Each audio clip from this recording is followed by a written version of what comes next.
Welcome to Boring Boris, History for Sleep. Read calmly by Nathan. Imagine warriors who could fight without pain, immune to fear, and wild as beasts unleashed in battle. These were the Viking Berserkers, or so the legends tell us.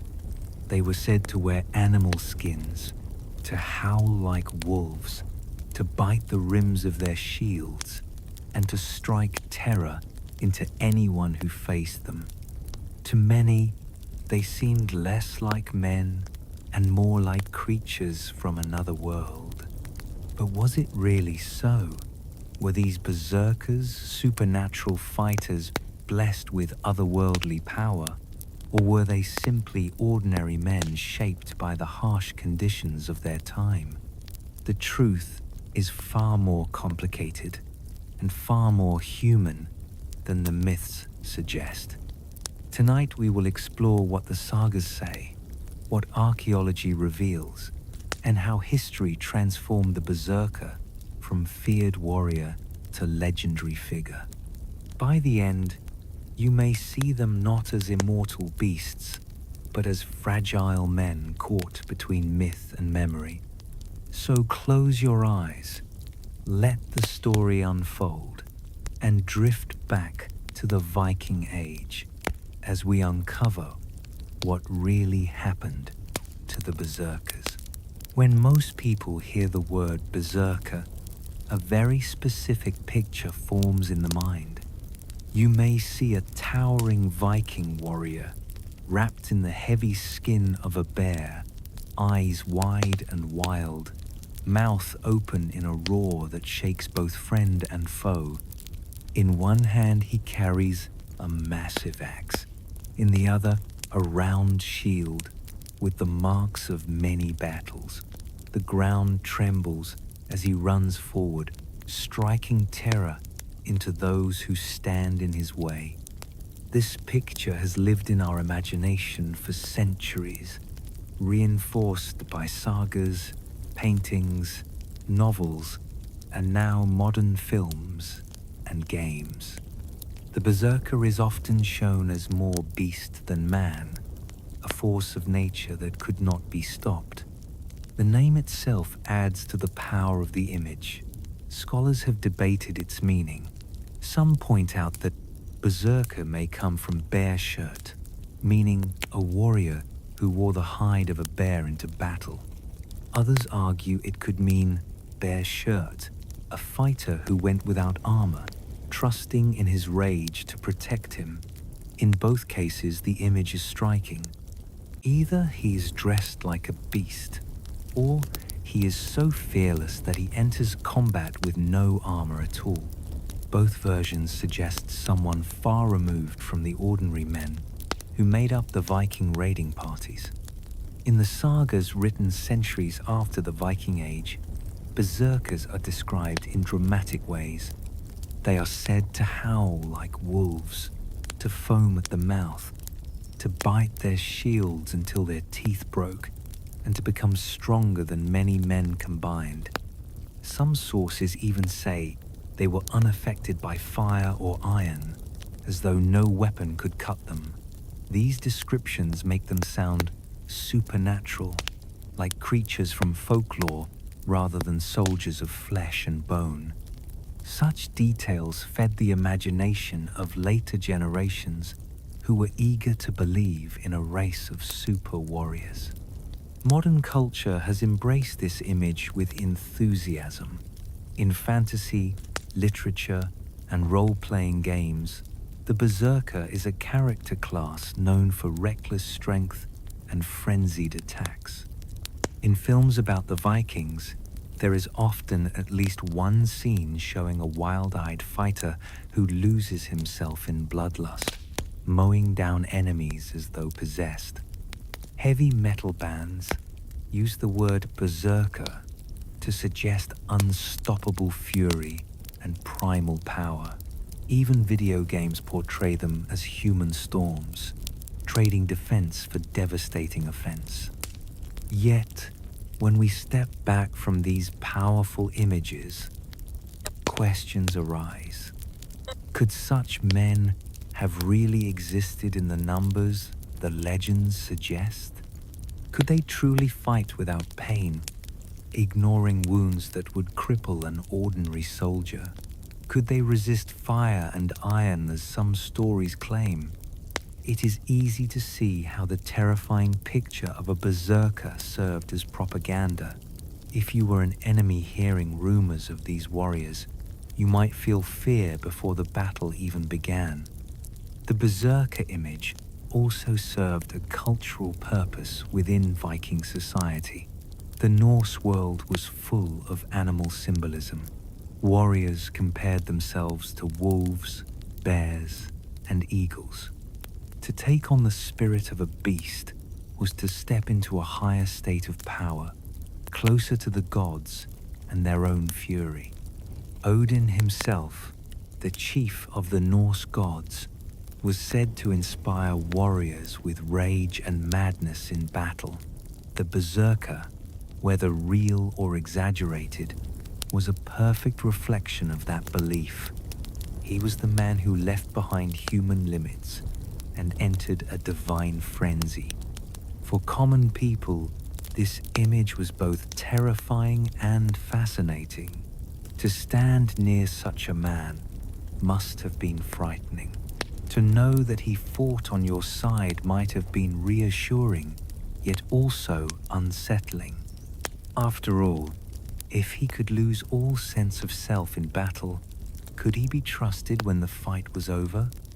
Stories of berserkers often include not only their fury in combat, but also the danger they posed afterward when their trance had not yet passed. The berserker was both protector and threat, both hero and monster. Over the centuries, this legendary picture hardened into myth. It was repeated by poets, enlarged by storytellers, and reshaped by modern imagination. Today, when someone mentions the word berserker, very few think of an ordinary Viking farmer who took up weapons. Instead, they see the raging figure dressed in bear skin, immune to harm, roaring into battle with eyes that blaze like fire. It is a picture that has lasted far longer than the men themselves, a picture more powerful than the messy and uncertain history that lies beneath. The legendary image of the berserker is the starting point of our journey. It captures the imagination, it terrifies, and it inspires. But like all powerful images, it demands that we look closer. Behind the roaring mask of myth stands the human reality, and it is there that we must go next. To understand where the idea of berserkers truly comes from, we must turn to the old Norse sagas and poems. These texts, written down mostly in the 13th century, are our main window into the Viking Age, even though they were recorded long after the events they describe. Among the most famous writers was Snorri Sturluson, the Icelandic poet and historian, whose works gave later generations a vivid picture of berserkers in action. In his Ynglinga saga, Snorri describes the berserkers as men who went into battle in a frenzy called berserkergang. He tells us they were so overcome with rage that they howled like wild animals, bit their shields, and could lift enormous weights. In this state, they felt no pain from wounds and fought with the strength of many men. When the frenzy passed, however, they were left weak and drained, as if all the energy had been burned out of them. This detail is important because it makes the berserker trance seem both real and human. It is not endless power, but a temporary storm of fury. The sagas are full of dramatic moments where berserkers appear. Sometimes they are described as loyal bodyguards to kings, standing close to their lord and striking fear into his enemies. At other times, they are wandering fighters, challenging farmers, or even terrorizing communities until someone rises to defeat them. In these stories, the berserker is both admired and feared, reflecting the double nature of his legend. One of the most famous saga passages describes berserkers biting the rims of their shields until blood flowed from their mouths. This strange detail has fascinated scholars for centuries. Was it a ritual act, a way to psych themselves up for battle? Was it a sign of madness, or a symbol of taking on the fury of a beast? To those who heard the sagas in medieval halls, such descriptions made the berserkers larger than life.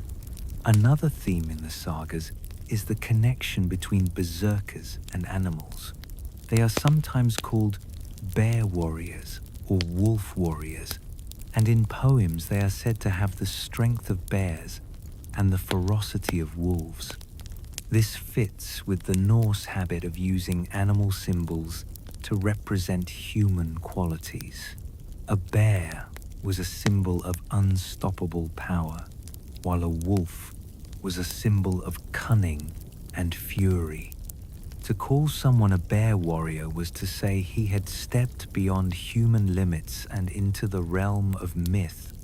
However, we must also remember that sagas are not modern history books. They were written with drama in mind, meant to entertain, inspire, and sometimes frighten their audiences. Just as modern movies exaggerate the strength of soldiers or heroes, the sagas exaggerated the qualities of berserkers. They were meant to stand out as figures of wonder, not to be recorded with scientific accuracy. Still, the sagas give us important clues. They show us that berserkers were remembered as a special class of warrior, not just ordinary fighters. They also tell us that their rage was seen as both gift and curse. A berserker in full frenzy might be unstoppable, but once his rage ended, he was vulnerable. This rhythm of frenzy, followed by weakness, appears again and again, suggesting that the storytellers were describing something that seemed real to them. It is also worth noting that not all saga mentions of berserkers are positive. In some stories, they are portrayed as violent troublemakers, more dangerous to their own people than to their enemies. There are accounts of berserkers who caused feuds, attacked neighbors, or disrupted peaceful gatherings. In these tales, they become villains rather than heroes, suggesting that Viking society did not always admire them. This darker side of the tradition helps us understand why laws were later passed against berserker behavior. Through the sagas, the berserker legend grew into something that later generations could not forget. The shield biting, the howling, the fearless charges into battle, all of these details shaped how people imagined the Viking Age. Without Snorri and the poets, we might never have heard of berserkers at all. Their words gave the legend its lasting form, one that continues to echo into our own time. But the sagas are only one part of the story. They give us the myth, the drama, the exaggeration. To uncover the truth, we must look for other explanations, what might really have caused such behavior, and how much of it was rooted in the limits of the human body and mind. That is the path we will follow next, as we ask whether the berserker trance was fact or fiction. If the sagas gave us the first picture of berserkers, modern culture has made sure that picture has never faded. In fact, the idea of the Viking berserker has become one of the most popular symbols of raw power in movies, television, music, and games. When we think of Vikings today, The image of a roaring, axe-wielding berserker often comes to mind before the quieter reality of farmers, traders, or shipbuilders. The myth has overtaken the history.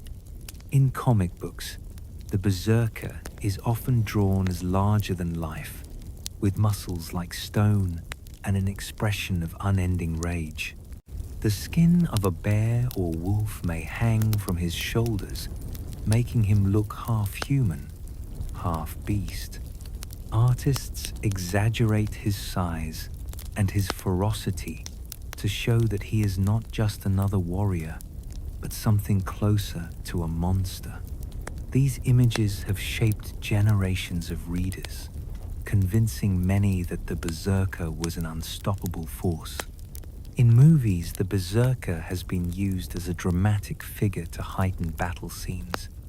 Whether in films that attempt to show Viking history or in fantasy epics inspired by it, there is usually at least one moment when a fighter loses all sense of restraint and plunges into the enemy with reckless fury. These scenes are often filmed with close-ups of wild eyes, screams, and chaotic violence. The berserker here is less a soldier and more a storm, a way to show raw emotion on the battlefield. Television has done much the same.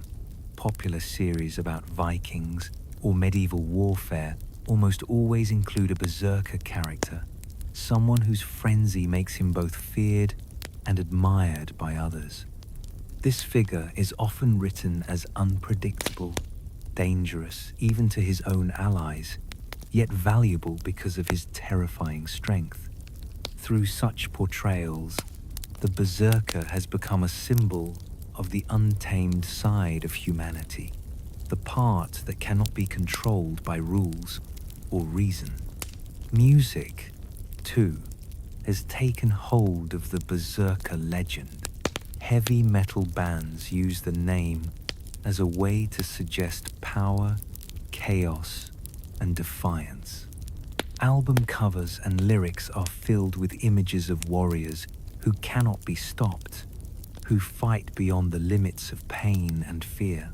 The berserker here becomes more than a Viking figure. He becomes an idea, a way to describe anyone who throws themselves fully into struggle, no matter the cost. Video games have perhaps done the most to spread the berserker image in the modern world. In many role-playing games, berserker is a class of fighter. The player can choose to sacrifice defense for overwhelming attack power, echoing the idea of a warrior who ignores wounds to strike harder. These characters are often given abilities that make them immune to fear or pain, drawing directly from saga descriptions. In strategy games, berserkers are special units known for their ferocity, used to inspire fear in enemies. For millions of players, the berserker is not just a historical figure but a tool in virtual battles, reinforcing the myth every time the game is played. Even outside entertainment, the word berserk has entered everyday language. To say that someone went berserk is to say they lost control, acted with fury, or behaved in a way that was unstoppable. Few people who use the phrase stop to think about its Viking origin, yet the idea has traveled into our speech as a shorthand for wild rage. This shows just how deeply the legend has woven itself into culture. But there is a problem with these portrayals. They freeze the berserker as a creature of fantasy, locking him forever in the role of the superhuman warrior. They rarely ask whether such men truly existed in the way the stories suggest. Instead, they turn him into a symbol of chaos, making him more myth than man. This has the effect of hiding the historical truth behind layers of drama and spectacle. The lasting power of the berserker image in pop culture tells us something important. People are fascinated by the idea of men who step beyond human limits, even if only for a moment. We admire the fearlessness, the strength, the wildness. At the same time, we feel fear, because such power comes without restraint. The berserker embodies both sides of that fascination. He is the hero we wish to be, and the monster we fear to meet. Modern portrayals, from comics to video games, have kept the berserker alive far longer than he ever existed in history. They have turned him into a timeless figure of rage, one that no longer belongs only to the Vikings, but to all cultures that imagine what it means to fight without fear. Yet the more we consume these images, the further we drift from the reality. To find out what really happened, we must leave behind pop culture and step back into history.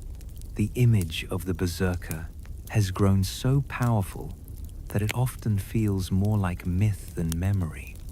From the sagas that describe shield-biting warriors to the films and games that present them as unstoppable forces, the berserker has been turned into a symbol of chaos and fury.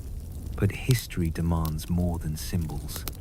To truly understand who these men were, if they even existed in the form we imagine, we must cut through the layers of exaggeration and look for evidence. This is where myth meets reality. The first step is to recognize that many of the accounts we rely on were written long after the Viking Age had ended. Snorri Sturluson and other medieval authors were recording oral traditions that had already been shaped by centuries of storytelling. These sagas were not intended as neutral historical records. They were literature, created to entertain, to instruct, and to preserve cultural identity. That does not mean they are false, but it does mean we must approach them with caution. Every description of a berserker may carry elements of truth mixed with layers of drama. Second, we must remember that fear is a powerful weapon. It is entirely possible that tales of berserkers were used as psychological warfare. Imagine hearing that the enemy had men who could not be harmed by fire or iron, who would howl like animals and rush forward without fear of death. Such rumors might weaken morale before a battle even began. In this way, the legend itself, whether true or not, could have been as useful as the men behind it. Third, we have to ask practical questions. Could any human really ignore wounds and fight with superhuman strength? Could they remain immune to pain for the length of a battle? Modern science suggests that adrenaline, drugs, or altered mental states can push people beyond their normal limits, but only for a short time. Afterward, the body collapses. This matches the saga detail of berserkers becoming weak after their frenzy. It may be that the berserker trance was not a magical gift, but an extreme state of body and mind triggered by specific conditions. The need for truth also arises because the berserker is not only a figure of the past, he has become part of our language and culture. When we say someone went berserk, we are repeating the echo of Viking stories without even realizing it. But if we use the word so freely, should we not also ask where it came from and what it really meant? The answer may surprise us. As we prepare to move deeper into the evidence, it is worth pausing to reflect on why the berserker myth has lasted so long. It is not just because of violence or spectacle. It is because the berserker speaks to something within us, the idea that humans can break their limits. that in moments of crisis we can become more than ourselves. The berserker embodies the fantasy of stepping outside ordinary life and entering a world of raw power. Whether or not such men truly fought as described, the idea resonates because it touches a universal human desire. Yet, history is rarely kind to fantasy. When we look closer, we may find that the berserker was not an immortal warrior, but a man caught in dangerous practices, a man whose life was as fragile as anyone else's. The sagas may describe his rage, but archaeology must tell us whether he left traces in the ground. The legends may speak of his fury, but laws and church writings must reveal how society really treated him. The truth may be less dramatic than the myth, but it is no less fascinating. This is why we must set aside the roaring image of the bare-skinned warrior for a while. We must step into the quiet world of sources, artifacts, and cultural change. We must ask difficult questions about what was possible, what was exaggerated, and what has been forgotten. Only then can we understand not just how berserkers were imagined, but how they truly lived, fought, and disappeared. The need for truth is not about destroying the legend. Legends have their own value, and the berserker will always live in stories, games, and art. But to know what really happened, we must accept that the legend is only one layer of the past. Beneath it lies a more complex and more human reality, waiting to be uncovered. That is where our journey now turns. The very word berserker holds a clue to the mystery. In Old Norse, the word appears as berserker, and from the start, scholars have argued about what it truly meant. Two competing interpretations exist, each shaping how we imagine these warriors. One suggests the name comes from berserker, meaning bear shirt.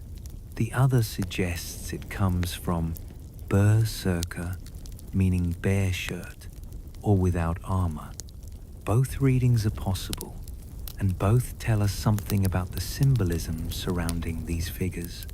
The first interpretation, bear shirt, points to a direct link with animal power. To wear the skin of a bear was more than simple clothing. In Norse belief, animals carried spiritual qualities that could be transferred to humans. A warrior who wrapped himself in a bear's hide might have been seen as taking on the strength, ferocity, and near invulnerability of that animal. The bear was one of the most feared creatures in the northern world. Strong, unpredictable, and dangerous, it was a natural model for a warrior who sought to inspire terror. The symbolism would have been clear to everyone watching. This was no ordinary man. He was a man who had claimed the spirit of a beast. The second interpretation, bear shirt, suggests something different but equally dramatic. A warrior who went into battle without armor was making a statement. He was either so fearless that he did not care whether he lived or died, or so convinced of his power that he felt armor was unnecessary. In a culture where survival often depended on protection, this choice would have seemed extraordinary. It sent a message of invulnerability. If the enemy saw men rushing forward without armor, screaming in rage, they might believe these fighters could not be harmed. The psychological effect could be as important as the physical. It is possible that both interpretations were true in different times or places. Some berserkers may have worn animal skins, while others may have stripped down to show their fearlessness. The sagas, written later, may have merged these ideas into one picture. Over time, the image hardened into myth, but originally the term may have been more flexible, describing any warrior who fought in a state beyond normal human limits. The symbolism of the bear shirt also ties into wider Norse beliefs. The Vikings lived in a world where animals were not just creatures, but spiritual companions. Odin, the chief of the gods, had his wolves and ravens. Thor was linked to goats that pulled his chariot. To take on the qualities of an animal was to step closer to the divine. In this way, a berserker was not just a warrior, but a man who sought the blessing of gods and spirits through his chosen animal form. Archaeology gives us some small hints that support the animal link. Certain figurines found in Sweden and Denmark show warriors dressed in animal skins, sometimes bears, sometimes wolves. These figures are often interpreted as representations of berserkers or similar cultic fighters. While not proof, they suggest that the idea of men wearing animal hides in battle was part of Viking culture. Whether these men were truly berserkers or simply ritual fighters remains debated, but the connection between animal symbolism and warfare is undeniable. The bear shirt reading also makes sense when we think about the practical side of combat. Armor was expensive and heavy. Not every warrior could afford it. A man who fought without armor might do so out of necessity, but if he presented it as a sign of bravery, others might see him as extraordinary rather than poor. Over time, this practical reality could have been reshaped into legend. What began as an economic limitation became remembered as a mark of supernatural courage. Both interpretations share a common thread: the idea of stepping beyond normal human boundaries. Whether by wearing the hide of a beast or by discarding armor entirely, the berserker was marked as different. He rejected the safety and limits of ordinary men and embraced a higher, more dangerous identity. That identity was reinforced by ritual behavior, such as howling, biting shields, and raging with unnatural energy. The etymology of berserker, then, is not just a word puzzle. It is a window into how the Vikings thought about power, fear, and transformation. The ambiguity itself may be part of the point.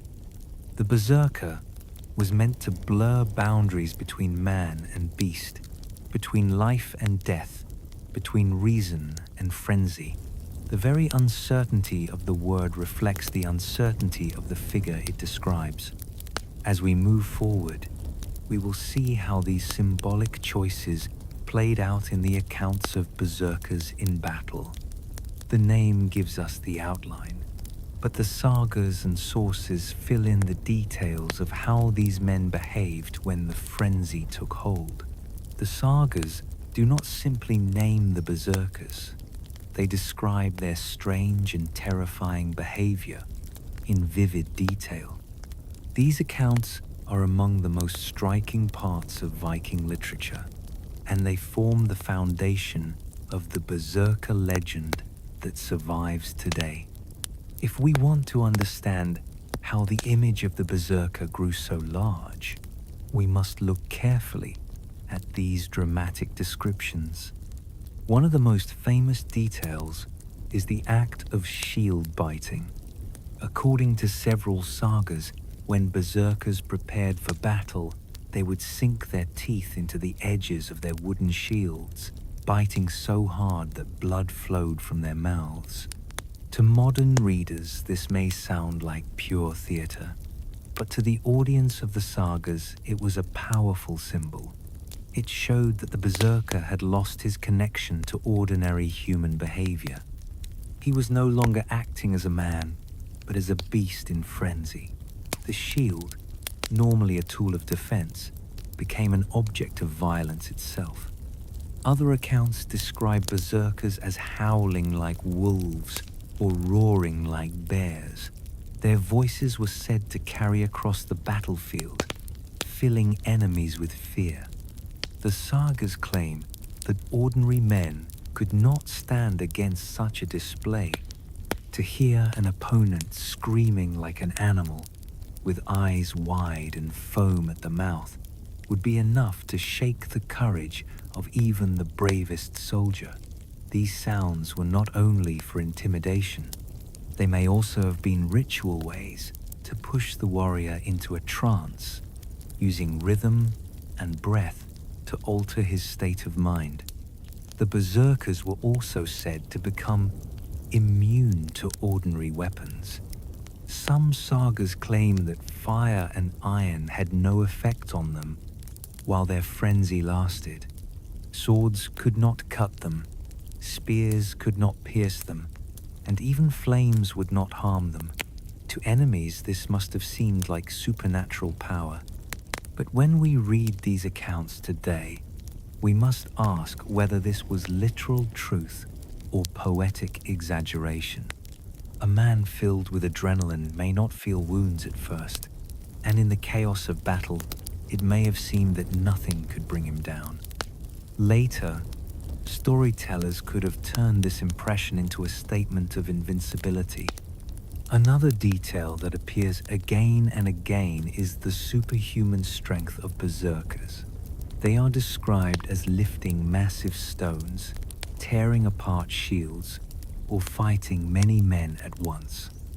Once again, there may be a kernel of truth here.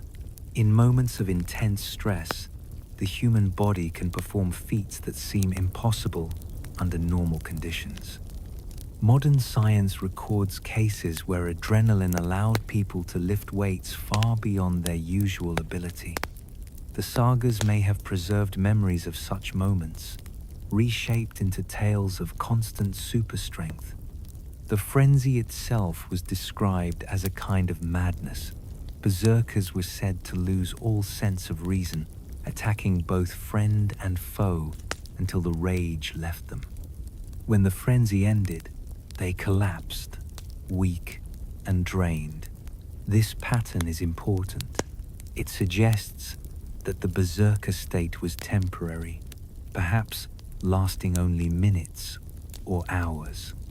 During that time, the warrior was terrifying, but once it ended, he was as fragile as anyone else. This rise and fall of strength matches what we know today about how adrenaline affects the body. It gives a burst of power, but it cannot last. To those who told the sagas, these details gave the berserker a special place in the Viking imagination. He was not just another soldier. He was a man who stepped outside ordinary limits, a man touched by powers that seemed divine or demonic. Yet the same details that made him terrifying also made him dangerous to his own people. A warrior who could not tell friend from foe during his frenzy was a threat even to allies. Some sagas describe berserkers being killed after they caused destruction at home, showing that Viking society did not always welcome them. It is tempting to take these accounts at face value, to imagine that there really were men immune to fire and iron, able to bite shields in half, but history requires more careful thought. We must ask what these images meant to the people who told them. Were they describing real events or using dramatic symbols to capture the feeling of terror in battle? Were the berserkers exceptional fighters or simply ordinary men whose actions were magnified by rumor and poetry? What is clear is that the frenzy was remembered. Shield-biting, howling, roaring, invulnerability, and collapse, these elements appear again and again in different sagas. That repetition suggests that something real lay behind the exaggeration. Perhaps there were indeed men who fought in altered states, whether through ritual, substances, or sheer willpower. their strange behavior would have been unforgettable, and storytellers preserved it as evidence of the berserker trance. When we strip away the saga exaggerations, we are left with a simple but powerful question. How could ordinary men enter such a state of frenzy that they seemed unstoppable?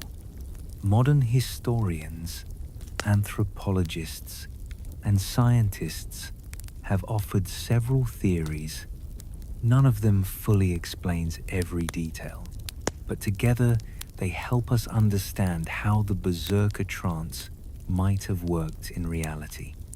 One of the most popular theories is that berserkers used hallucinogenic mushrooms, especially the red-capped fly agaric known as Amanita muscaria. This mushroom is well known in Northern Europe and has strong effects on the mind and body. When consumed, it can cause visions, a sense of invulnerability, bursts of strength, and even violent outbursts. At the same time, it can lead to nausea, confusion, and collapse once the effects wear off. The pattern matches the saga description of berserkers fighting without pain and then falling weak afterward. Some modern writers suggest that shamans may have taught warriors how to use the mushroom in ritual settings before battle. However, there are problems with this theory. The mushroom's effects are unpredictable and often unpleasant. Instead of rage, some users experience dizziness or paralysis. It seems risky for a warrior to rely on such a substance when his life depended on clear strength. Critics argue that while mushrooms may have played a role in some cases, they cannot fully explain the berserker phenomenon. Another theory points to henbane, a poisonous plant known in medieval Europe. Henbane can cause hallucinations, feelings of rage, and insensitivity to pain. Archaeological finds of henbane seeds in Viking contexts suggest that the plant was known and perhaps used. Unlike mushrooms, henbane has a more consistent reputation for producing aggressive behavior, though at the cost of dangerous side effects. A warrior under its influence might indeed seem terrifying, though the long-term health risks were severe. Beyond plants, adrenaline offers another explanation. In times of extreme stress, the human body releases this hormone, flooding muscles with energy and dulling the sense of pain. Stories of people lifting heavy objects or running far beyond their usual ability are common in moments of crisis. A Viking who trained himself to enter such a state on command, perhaps with ritual shouting, breathing, or rhythmic movement, could appear superhuman. He would charge forward without fear, his body driven by a chemical storm.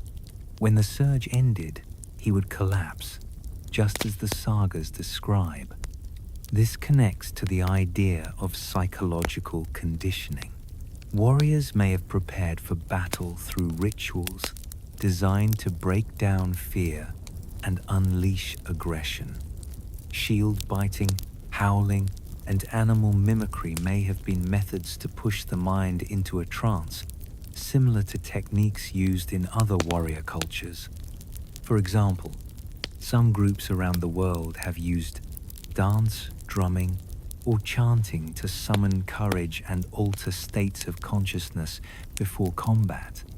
The berserkers may have done the same, convincing themselves that they were possessed by the spirit of a bear or wolf. In that belief, they could ignore pain and fight beyond their normal limits. Modern psychology also offers a perspective. Extreme rage can trigger dissociation, a mental state where a person feels separated from their body. In such moments, pain is dulled and fear disappears. A berserker might have reached this state through a combination of belief, ritual, and adrenaline. What seemed supernatural to others may have been an intense psychological response that the warrior himself could not fully control. It is worth noting that none of these theories needs to exclude the others. It is possible that different berserkers used different methods. Some may have consumed substances like mushrooms or henbane. Others may have relied on ritual shouting and conditioning. Still, others may have simply been men with unusual psychological traits who could reach states of rage more easily than their peers.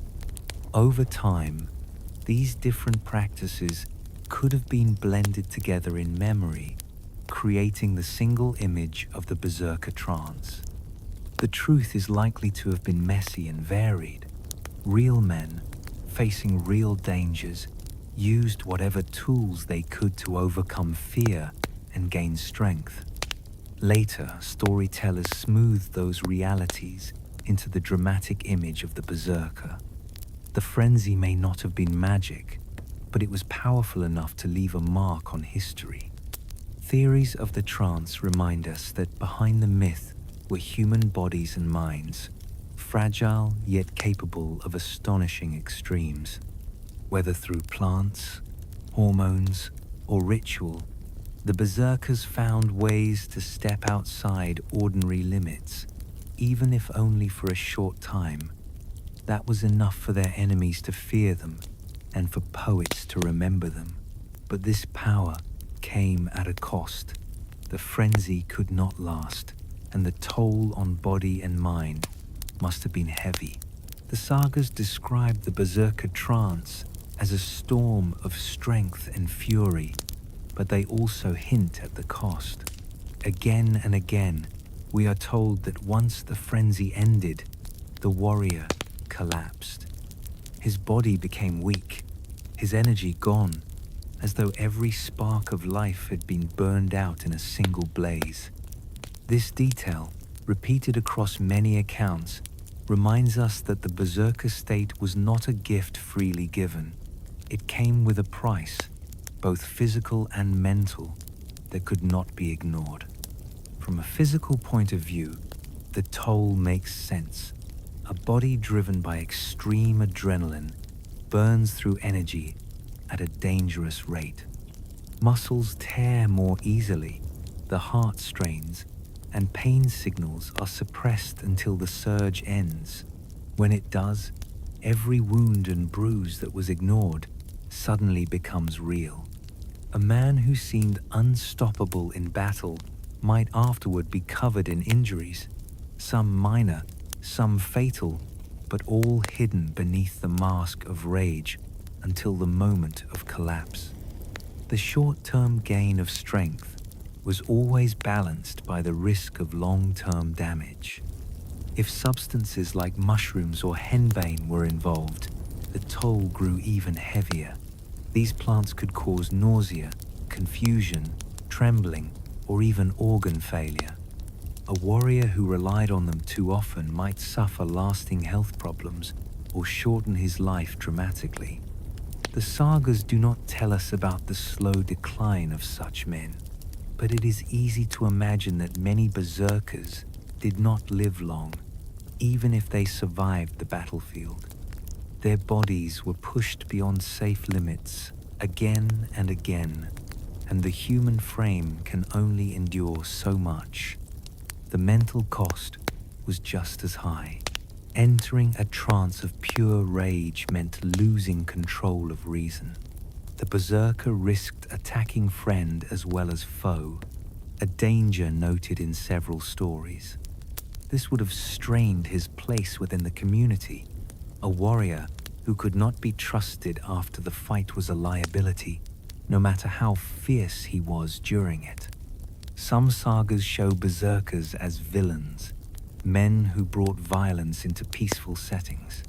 These portrayals may reflect real memories of berserkers who could not leave their fury behind once the battle was over.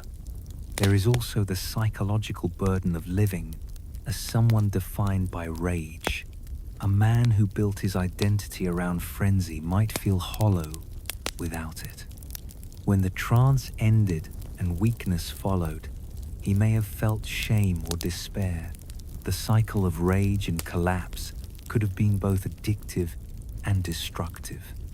Modern psychology teaches us that such extremes often come with mental strain, leaving scars that last long after the body heals. It is possible that some berserkers suffered from conditions we would now recognize as trauma, depression, or anxiety, even if their culture had no words for these states. The social cost cannot be ignored either. In a world that valued honor and balance, the berserker stood apart. His power was admired, but his lack of restraint was feared. Kings may have used berserkers as bodyguards, but ordinary farmers may have seen them as dangerous outsiders. Over time, this fear could have turned into rejection. By the later Viking Age, laws were passed against berserkergang, showing that society no longer tolerated such behavior. What had once been seen as strength was now treated as disorder. The toll of the berserker life may explain why these warriors faded from history. Their way of fighting was not sustainable. A frenzy could win a skirmish, but it could not win a war. Armies required discipline, cooperation, and endurance, qualities at odds with uncontrolled rage. As Viking society moved from raids to larger campaigns, the berserker way of life became less useful. Combined with the health risks and social rejection, it is little wonder that the berserkers disappeared from the stage of history. Yet even as they vanished, their memory remained. Perhaps this is because the cost made them even more dramatic figures. A man who burned so brightly, so briefly, left an impression that lasted far longer than his life. The stories of their collapse, their madness, and their destruction gave the legend a tragic depth. The berserker was not only a symbol of power, but also a warning of what happens when human limits are ignored. The sagas preserved this double truth. They praised the strength of berserkers, but also noted their weakness. They celebrated their courage, but admitted their danger. They remembered their victories, but also their falls. In doing so, they gave us not just a myth of superhuman warriors, but a human story of men who paid dearly for their moments of frenzy. As we leave behind the trance itself and its toll, we must ask what traces berserkers left in history. Were they truly part of Viking armies, or only rare individuals whose memory grew larger than life? To answer that, we must look at the evidence in sagas, poetry, and archaeology, searching for the footprints of these fearsome men. The sagas of Iceland and Norway are our richest source for the image of the berserker. But when we look closely, the picture is not as simple as it first appears. Berserkers are not described in every saga, nor do they always appear in the same way. Sometimes they are bodyguards of kings, symbols of loyalty and ferocity. Sometimes they are wandering fighters, stirring up trouble in villages and challenging men to duels. At other times they appear as obstacles in a hero's story, villains who must be defeated before peace can return. Their presence is striking, but it is not constant, and this tells us much about how they functioned in literature. In Snorri Sturluson's Ynglinga Saga, berserkers are mentioned in connection with the god Odin, who was said to give his chosen warriors the gift of fury in battle. This divine link adds weight to the idea that berserkers were more than men. They were touched by the sacred, standing between human and god. In these accounts, they serve as evidence of Odin's power, showing that his followers could channel rage that no ordinary soldier could match. In other sagas, berserkers appear less as holy warriors and more as troublemakers. They demand fights at feasts, challenge farmers to duels, or terrorize communities with their violent behavior. In these tales, they become stock villains, a test for the saga's hero to overcome. The berserker in this role is not admired but feared, a figure whose lack of restraint threatens social order. When the hero defeats him, peace and balance are restored. This literary function suggests that the berserker was already a controversial figure in Viking memory, admired for strength but distrusted for chaos. The frequency of berserker appearances is also worth noting.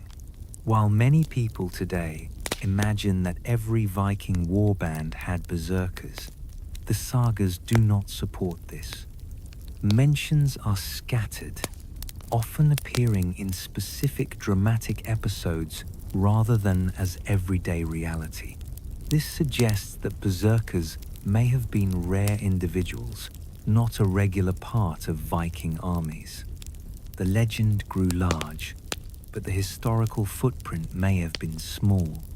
Another detail in the sagas is the way berserkers are described as both more and less than human. On the one hand, they are credited with supernatural powers, invulnerability, immense strength, and fearlessness. On the other hand, they are often shown as out of control, unable to live normal lives. This double image, half god, half monster, made them perfect figures for saga storytelling. They could be used to heighten drama, to test heroes, or to illustrate the thin line between courage and madness. The sagas also reveal how society's view of berserkers changed over time. Early sagas, set closer to the Viking Age, sometimes present them as valuable fighters. Later sagas, written in a Christian context, portray them more negatively, as dangerous outcasts. This shift reflects how berserkers moved from being admired for their fury to being condemned as sinful or unlawful. In this way, the sagas do not just preserve memory, they also show how memory was reshaped to fit new values. Poetry, too, plays a role. Skaldic verses sometimes praise warriors for fighting like berserkers, using the word as a metaphor for courage and intensity. In this form, the term may not describe literal fighters at all, but rather the highest level of battle fury. Just as modern people might say someone has lion heart, the Norse poets may have used berserker as a poetic image rather than a factual title. This blurring of literal and metaphorical language makes it harder to know whether berserkers were real men or cultural symbols.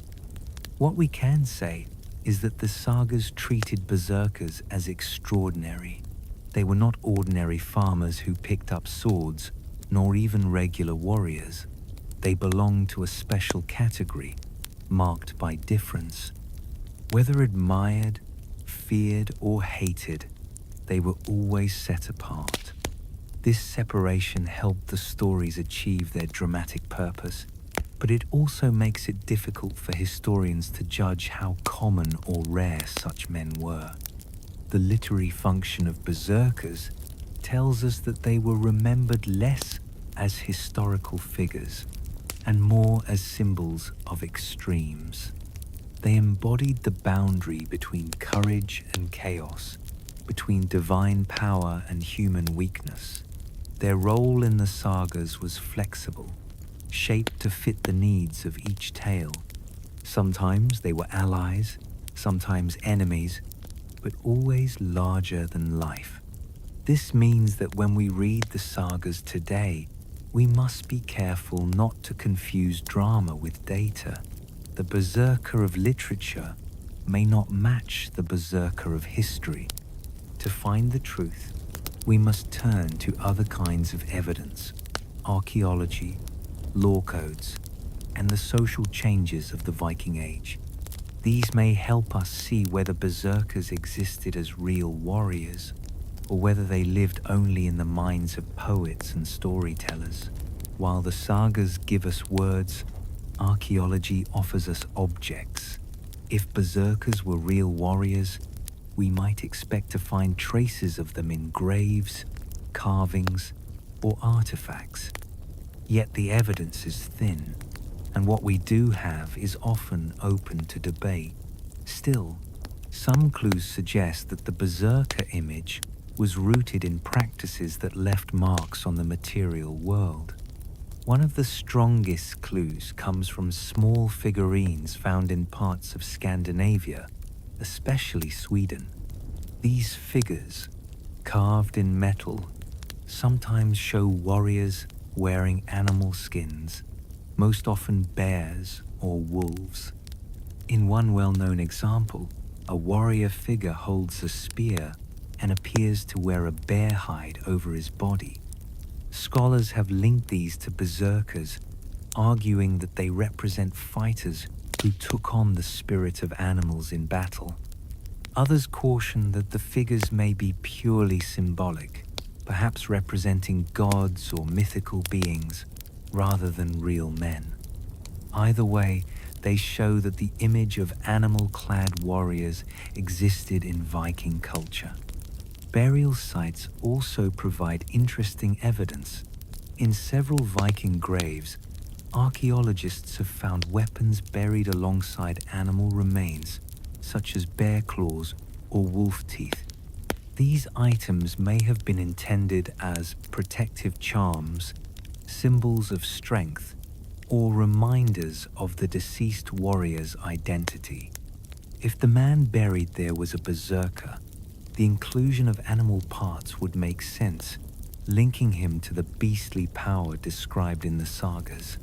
Yet here too, caution is needed. Many Vikings used animal symbols, and not every grave with bear parts necessarily belonged to a berserker. Weapons found in graves sometimes carry special designs with carvings of animals or runes that may have held magical meaning.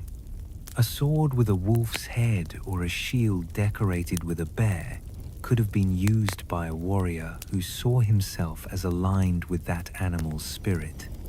These objects cannot speak directly, but they suggest that the fusion of man and beast in war was more than a poetic image. It may have been a real cultural practice, at least for some. Runestones and carvings also give hints.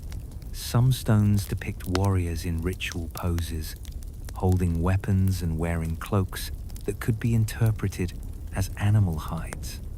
While not conclusive, these images reinforce the idea that animal-linked warriors were part of the Viking symbolic world. The public display of such images suggests that they carried meaning not only for individuals but for whole communities. What we do not find is just as important as what we do. There are no clear graves marked berserker, no inscriptions naming such men, no artifacts that prove beyond doubt that berserkers existed as a formal group. The silence of archaeology may mean that berserkers were rare, or that they left no distinct material culture separate from other Vikings. It may also mean that the berserker was more a mental and ritual identity than a physical one. If the trance was temporary, the man might look no different from others once the battle ended. Archaeology can show us weapons and graves, but it cannot show us states of mind. Still, the combination of figurines, animal remains, decorated weapons, and symbolic carvings points toward a culture where the idea of fusing man and beast in combat was real.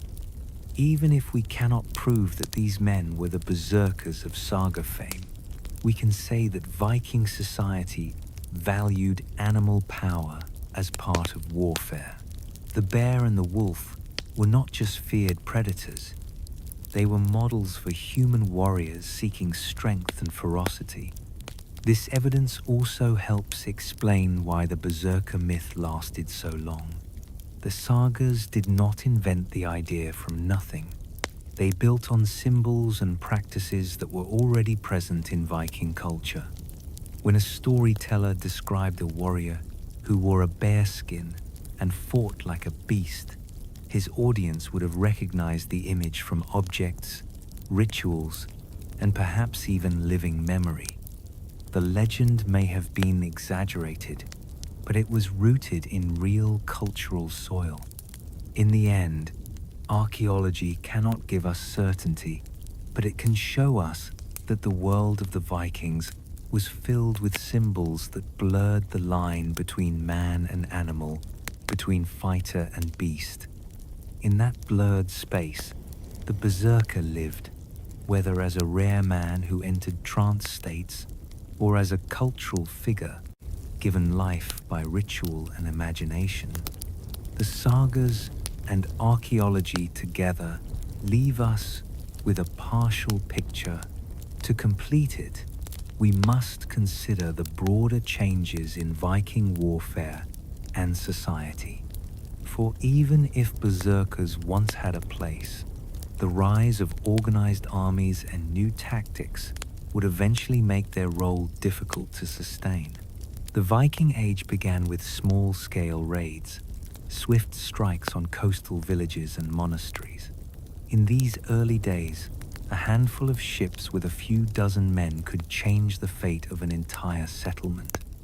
In such situations, a berserker's frenzy may have been useful. The sight of one or two wild-eyed fighters charging with no regard for their own safety could terrify defenders and cause them to flee. The chaos of a raid favored shock and intimidation. In that setting, the berserker could shine. But as Viking society changed, so did its warfare. By the 9th and 10th centuries, raids grew into larger campaigns. Kings and warlords raised armies, built fleets of hundreds of ships, and fought not just villages but other organized forces. Battles became longer, more complex, and more dependent on discipline. Shield walls formed, ranks had to hold, and coordinated tactics mattered more than individual fury. In such a setting, the uncontrolled rage of a berserker could be dangerous, not helpful. Imagine a shield wall, the classic Viking formation. Warriors stood shoulder to shoulder, shields overlapping, spears and swords ready. The strength of this formation lay in unity. If one man broke ranks, the wall opened and the whole group became vulnerable. A berserker, charging ahead in frenzy, would do exactly that. His wild courage might inspire some, but it would also risk breaking the line. What was an advantage in a raid became a liability in an army. As kings consolidated power, they sought loyal and disciplined fighters. Bodyguards had to obey commands, not lose themselves in madness. Professional warriors were expected to hold the line, follow strategy, and endure long campaigns. A man who collapsed after a brief frenzy was less useful than one who could fight steadily for hours. The practical demands of organized warfare pushed berserkers to the margins. This does not mean they vanished overnight. Some sagas still describe berserkers in the service of kings, acting as elite guards or shock troops. But even in these roles, they were increasingly seen as problematic. Their violence could not always be controlled, and their place in disciplined armies was uncertain. Over time, The king who valued order may have preferred men who fought with steadiness rather than fury. Another factor was the growing contact with other European powers. As Vikings settled in places like England, Ireland, and Normandy, they faced enemies who used cavalry, castles, and trained armies. Against such forces, berserkers were less effective. Charging in frenzy against armored knights or fortified walls was closer to suicide than glory. To survive and succeed, Viking leaders had to adopt new strategies, relying on siegecraft, alliances, and large-scale tactics. The lone raging warrior had little place in this new reality. The change also reflected shifts in society itself. Early Viking culture valued personal honor and individual feats of strength. A man who stood out in combat brought fame to himself and his family. But as kingdoms grew and rulers demanded loyalty, the emphasis shifted toward collective achievement. Victory was not the act of one man, but the work of an army. The berserker, defined by his individuality, did not fit well in this collective model. It is possible that some men still sought the berserker trance in private, perhaps as part of rituals or personal identity, but their role in open warfare became less and less practical. They may have continued as stories, as rare individuals, or as feared duelists, but not as a core part of Viking military power. The age of armies left little room for men who fought like beasts. This helps explain why the saga accounts of berserkers feel both vivid and distant. They may reflect memories of a time when such men played a role in raids or small-scale battles, long before organized armies made them obsolete. By the time the sagas were written, berserkers were already figures of the past, remembered for their wildness rather than their usefulness. The transformation of Viking warfare shows us why berserkers faded. They were creatures of chaos in a world that was learning to value order. They were men of frenzy in a culture that was moving toward discipline. Their legend remained powerful, but their place on the battlefield grew smaller with every generation. To see their full decline, however, we must look not only at the battlefield, but also at the laws and beliefs of society. As Christianity spread and legal codes hardened, the berserker way of life faced new opposition. What had once been admired became outlawed, and the wild trance that once brought glory came to be seen as a crime. When we gather the pieces of evidence about berserkers, we find ourselves caught between presence and absence. On one side, the sagas and poems give us colorful accounts of men who fought in frenzy, howled like beasts, and seemed immune to harm. On the other side, the archaeological record is thin, and direct historical mentions outside saga literature are scarce. This tension between evidence and silence raises the central question: how common were berserkers, if they existed at all in the way tradition describes? The literary record suggests that they were memorable but not widespread. If berserkers had been a standard part of every Viking army, we would expect constant references across sagas, chronicles, and foreign accounts. Instead, they appear in specific episodes, often as dramatic figures in stories rather than as regular soldiers. They are mentioned often enough to suggest that such men existed, or were at least believed to exist, but not often enough to convince us that they were numerous. Their rarity may have been part of their mystique. Foreign sources add some weight, but not much clarity. A few medieval chroniclers outside Scandinavia mention wild northern fighters who seemed fearless or frenzied. These reports echo the saga descriptions, but do not provide details. They may reflect real encounters with men who fought in altered states, or they may simply repeat rumors carried by trade and warfare. The lack of precise description makes it difficult to use these accounts as solid proof. Archaeology, as we have seen, offers hints, but little certainty. Figurines of animal-clad warriors, graves with animal remains, and decorated weapons suggest that the idea of fusing man and beast was real. But none of these finds clearly identifies someone as a berserker. The silence of archaeology may mean that berserkers were too few to leave a distinct material culture. A trance is not something that can be buried or carved in stone. Once the frenzy ended, the man looked much like any other warrior. Legal codes provide another angle. In later centuries of the Viking Age, laws were passed in Norway and Iceland against berserkergang, the berserker frenzy.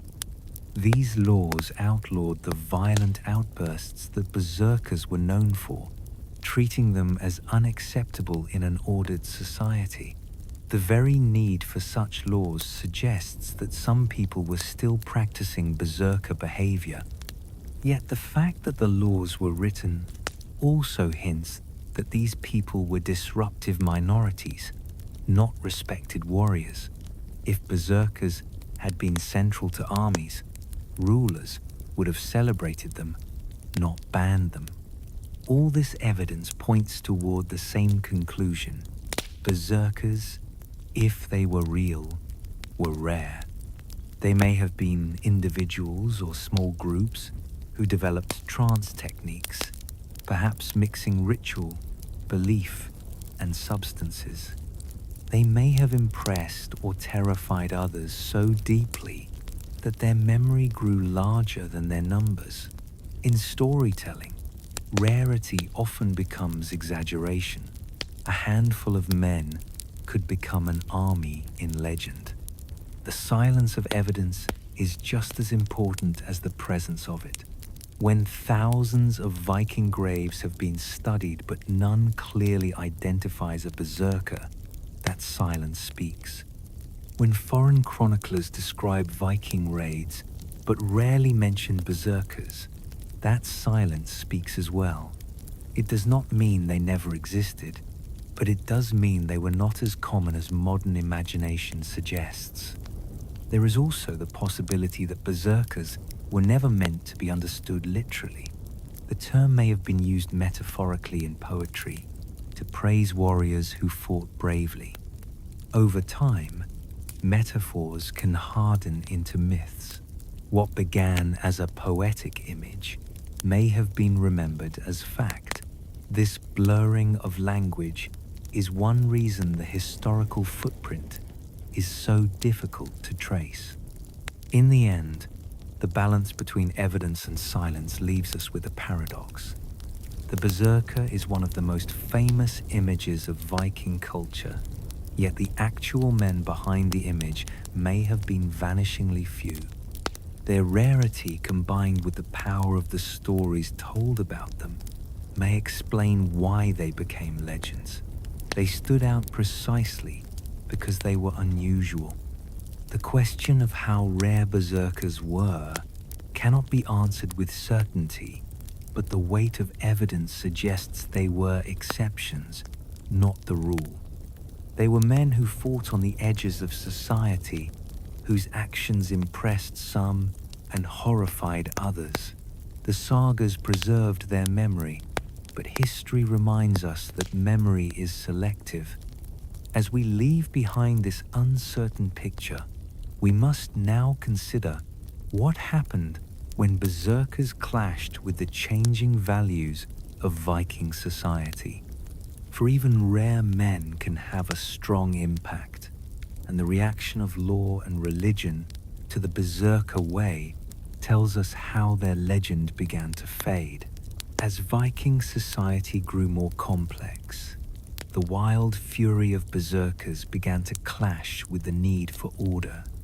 What had once been tolerated or even admired in raids and duels became increasingly seen as dangerous in settled communities. By the late Viking Age, the berserker trance was no longer treated as a mark of divine power, but as a disruptive force. This shift is most clearly seen in the laws that were written in Norway and Iceland, where berserkergang, the berserker frenzy, was directly outlawed. The earliest known reference comes from Norwegian law codes in the 10th and 11th centuries. These laws did not describe berserkers as heroic warriors. Instead, they treated berserkergang as a form of social disorder, similar to assault or riot. A man who went berserk was no longer praised for his courage. He was fined or punished, sometimes even outlawed, which meant he lost legal protection and could be killed without consequence. The message was clear. Berserker rage was no longer acceptable in a society that valued peace and stability. In Iceland, the famous Graga's law code also addressed berserkers. It declared that if men went into berserkergang and attacked others, they should be punished as criminals. The law treated the frenzy not as a gift of the gods, but as a dangerous outbreak of violence. Instead of inspiring awe, the berserker had become a threat to neighbors, something the law sought to control. This shows a major cultural shift. What had once been remembered in poetry as a sign of strength was now written into legal texts as a crime. The need for such laws tells us two things. First, it shows that berserker behavior still existed in some form, at least enough to cause problems. If it were only a myth, there would have been no reason to outlaw it. Second, it shows that society had grown less tolerant of wild violence. As Christianity spread and kings built stronger states, the old tolerance for chaos gave way to a demand for order. Berserkers, with their unpredictable fury, no longer fit the new values. This legal rejection may also reflect the social role of dueling and feasting. In earlier times, berserkers often appeared in sagas as men who challenged others to fights at gatherings. Such duels were once part of honor culture, a way to resolve disputes and prove courage. But by the 11th and 12th centuries, laws began to restrict or ban dueling as well. The berserker was caught in this larger transformation. What had once been a dramatic but accepted part of life was now considered unacceptable disorder. Religion also played a role. Christian values emphasized self-control, humility, and obedience to authority.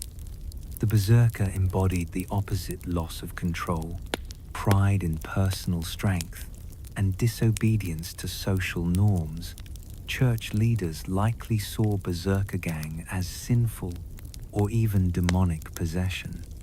Legal codes influenced by Christian thought reinforced this view, pushing the berserker further to the margins of society. The outlawing of berserkers marks a turning point. No longer were they symbols of divine favor or elite power.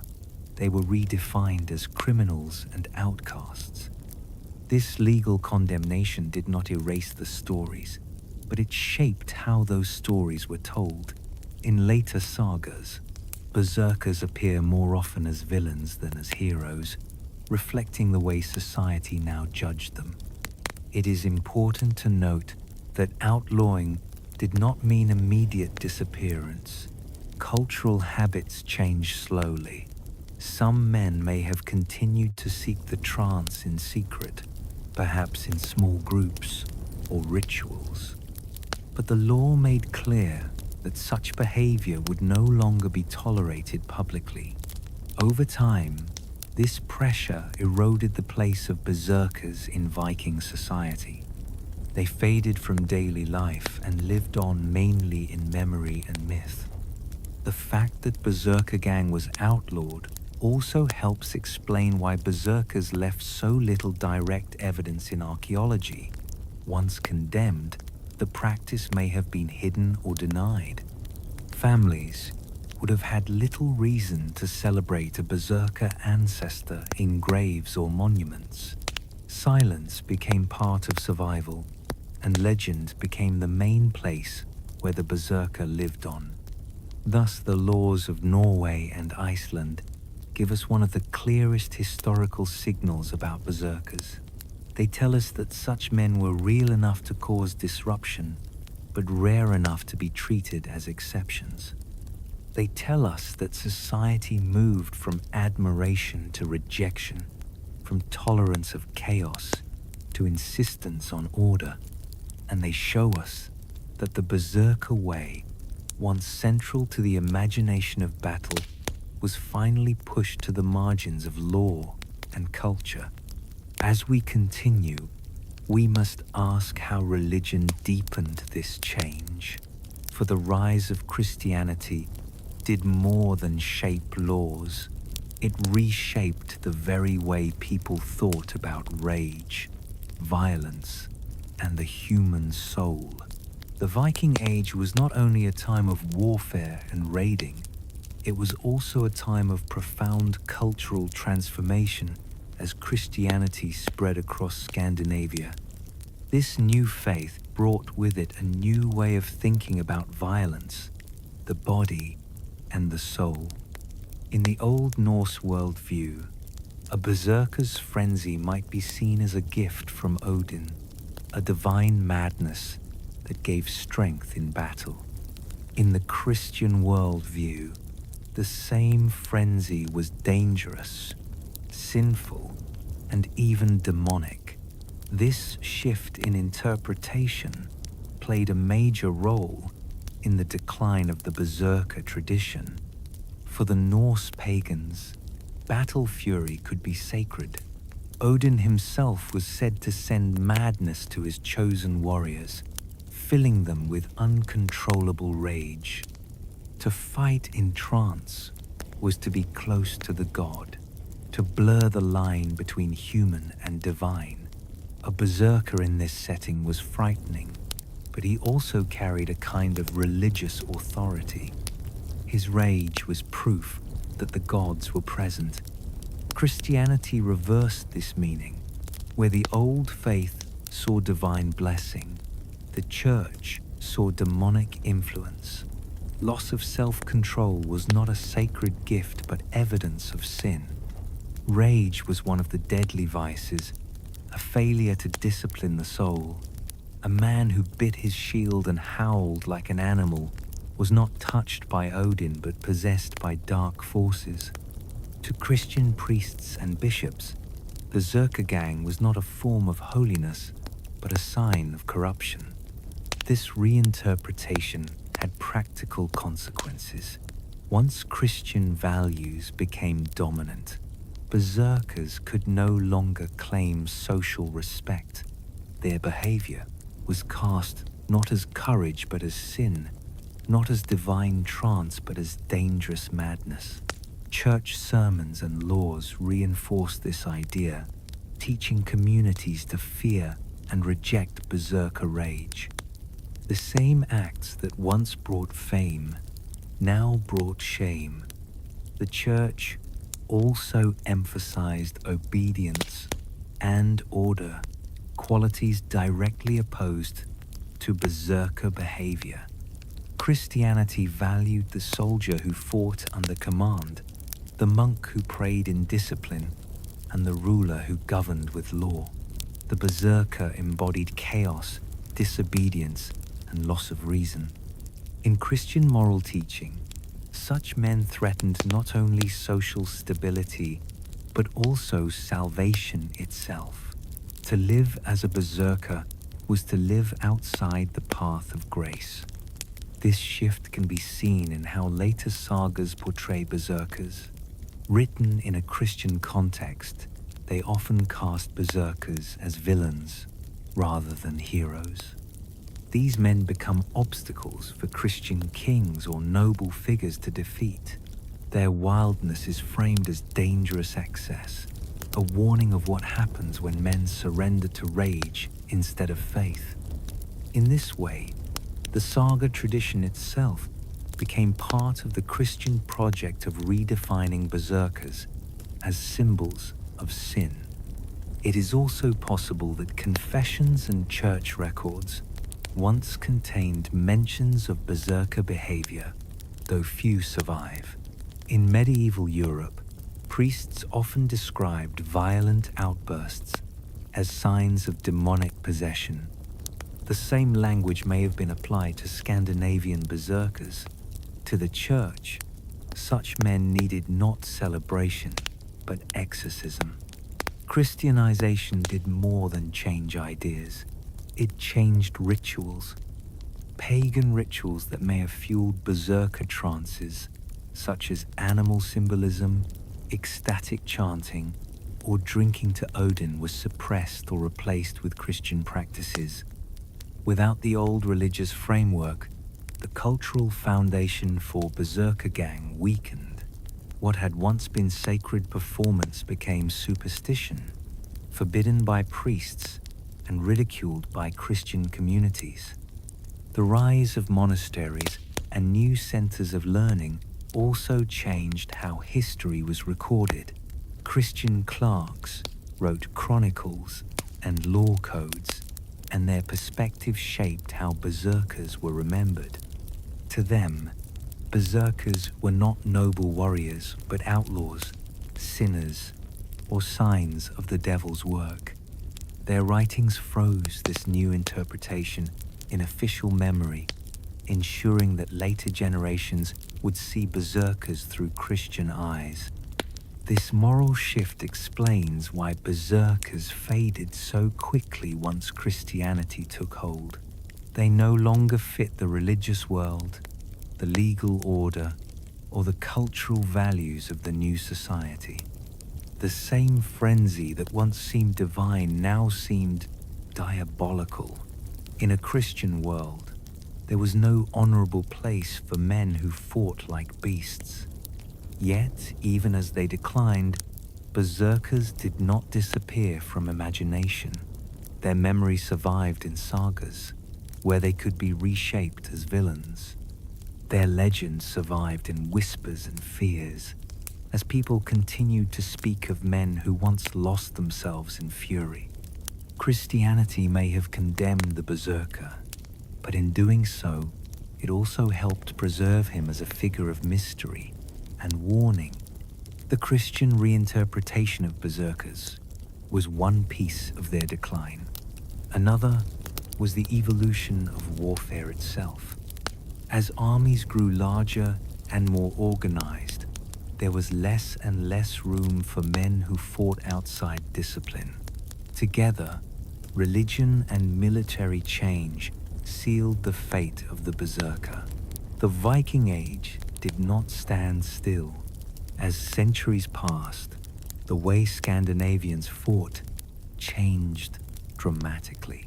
In the early years, raids were small, sudden, and chaotic.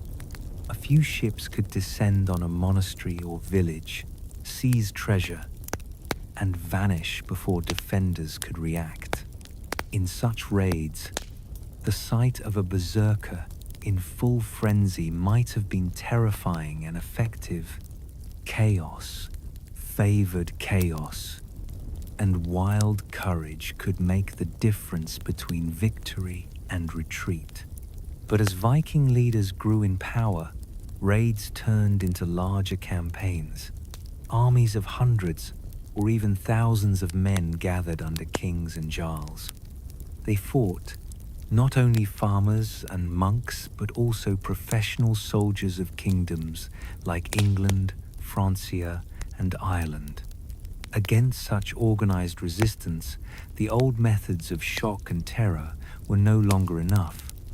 Victory required structure, discipline, and formations that could hold against cavalry and fortified defenses.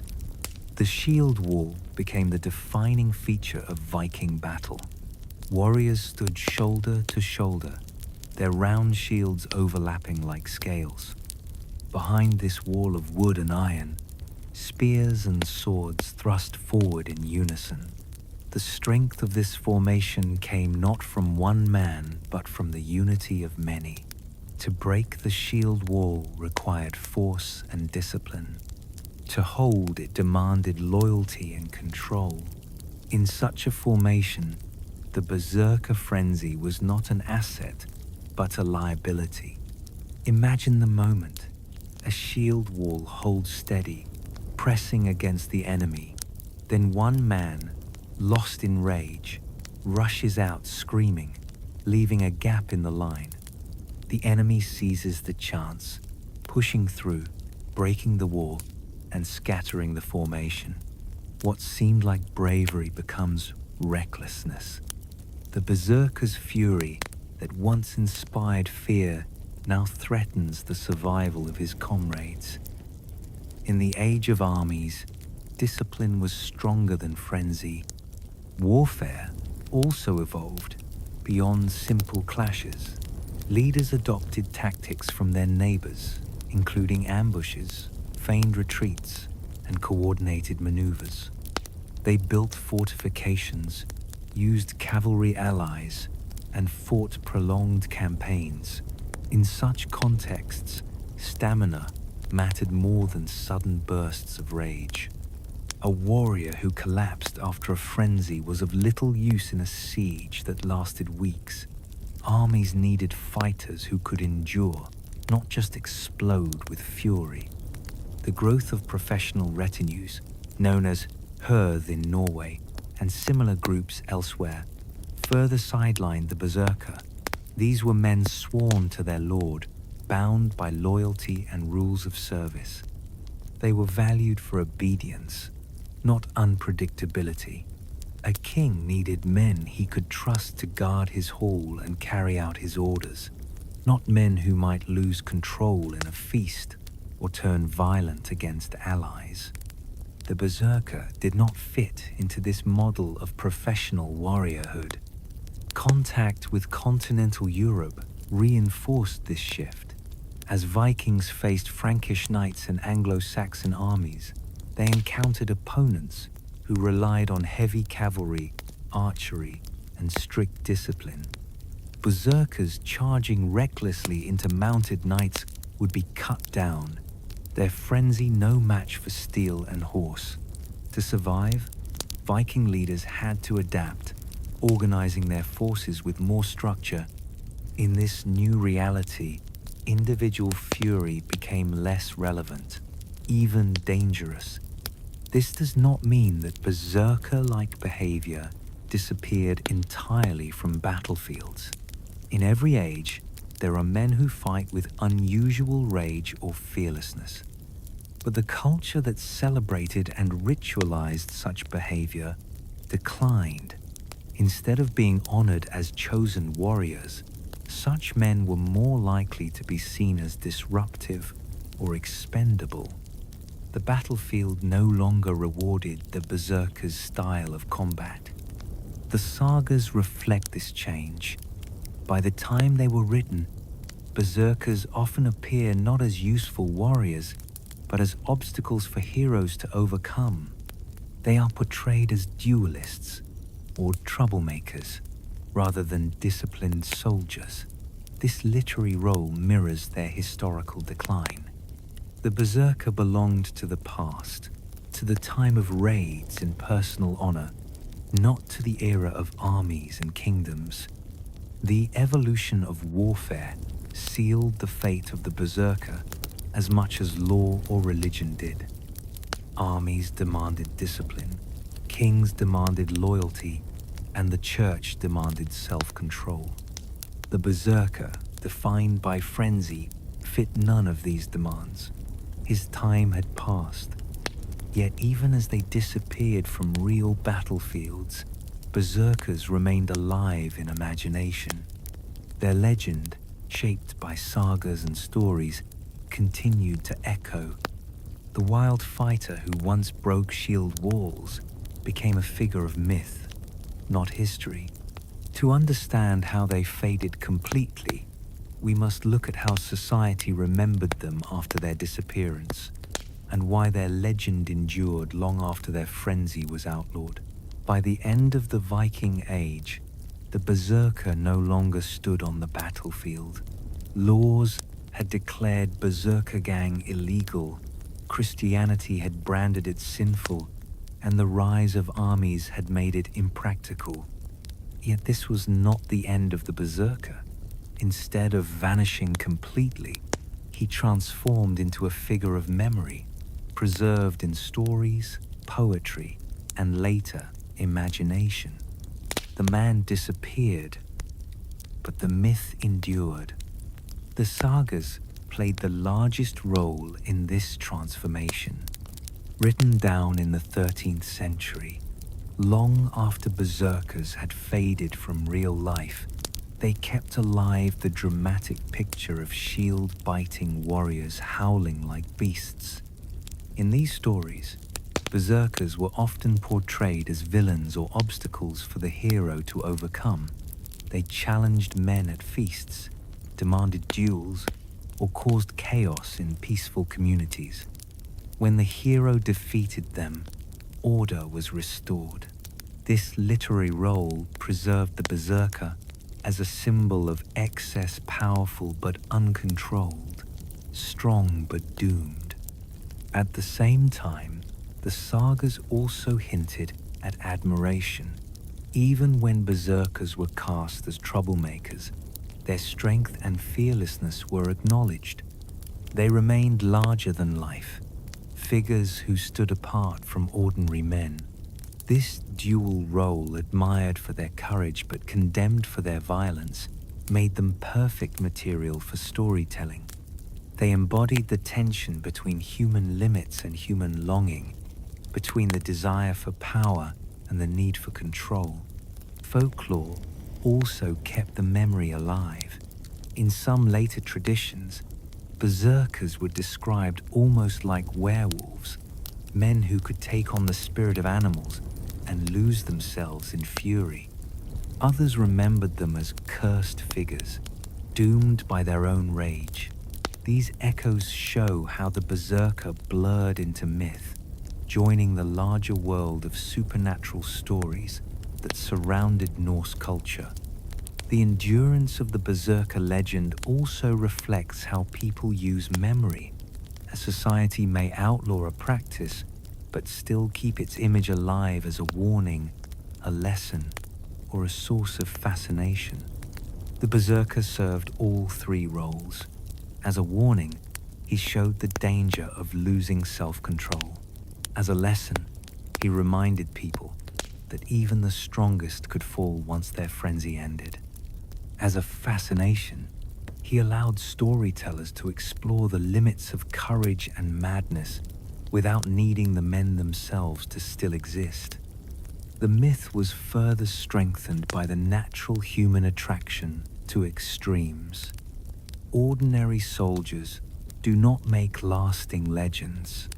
It is the extraordinary, the shocking, the terrifying that people remember. A berserker charging into battle in a state of madness was unforgettable. Even if only a handful of such men ever existed, their memory grew larger with every retelling. Stories exaggerate, and over generations, the rare exception became the symbol of an entire age. By the medieval period, the berserker was no longer a living presence but a character type. Just as knights in later tales were idealized beyond recognition, berserkers became symbols rather than people. They stood for chaos, danger, and uncontrolled power. They no longer shaped battles, but they shaped imagination. This transformation from living man to myth is not unusual in history. Many cultures preserve the memory of extraordinary warriors long after they vanish. Samurai, Spartans, Amazons, each became larger than life, symbols of values or warnings rather than accurate portraits. The berserker joined this global family of warrior myths, remembered more for what he represented than for what he actually did. The fade into legend also made the berserker safe. As long as they lived, berserkers were unpredictable and dangerous, men who might harm allies as well as enemies. Once they were gone, their memory could be reshaped without risk. A storyteller could admire their courage without fearing their violence. A poet could praise their strength without needing to face the cost. Legends often grow best when reality no longer interferes. Thus, the berserker did not truly vanish. He shifted from flesh to story, from battlefield to saga, from man to memory. The outlawed frenzy became a timeless image, ready to be retold by every generation. From medieval poets to modern novels and games, the berserker continues to live, not as he was, but as we imagine him to be. This endurance sets the stage for our final reflections. If the berserker disappeared as a real warrior, why does his legend still hold such power today? To answer that, we must look at the cultural shadow he left behind and the enduring mystery that makes him as fascinating now as he was 1,000 years ago. Even though berserkers vanished from real battlefields 1,000 years ago, their shadow has never left us. In fact, the image of the berserker is more alive today than it was at the end of the Viking Age. From novels and films to video games and heavy metal music, berserkers have become a cultural archetype, a symbol of raw, unstoppable fury. Their presence in modern imagination tells us as much about ourselves as it does about the Vikings. In films and television, the berserker is often the most dramatic figure in a Viking story. Whether in historical dramas or fantasy epics, there is almost always a warrior who loses himself in rage, charging through enemies as though possessed. Directors use the berserker to raise the intensity of a scene, to show battle not as calm calculation, but as pure emotion. Audiences are drawn to this because it captures something primal, a vision of humanity stripped down to its most ferocious core. The berserker becomes a mirror of the raw violence that we both fear and admire. In video games, the berserker has become a playable archetype. Many role-playing games allow the player to choose a berserker or barbarian class, defined by high attack power and low defense. This reflects the saga description of men who ignored pain to strike harder. Players enjoy this archetype because it offers freedom from caution. To play as a berserker is to embrace risk, to trade safety for devastating strength. The berserker in this context is not just a character, but a fantasy of living without fear. Music, particularly heavy metal, has also kept the berserker alive. Bands use the word berserk to suggest chaos, aggression, and wild energy. Album covers often feature warriors in bearskins, roaring with axes raised. Lyrics celebrate the unstoppable charge, the madness of battle, the rejection of restraint. Here, the berserker is more than a Viking. He is a universal symbol of rebellion against order, a figure who embodies the raw release of anger and energy.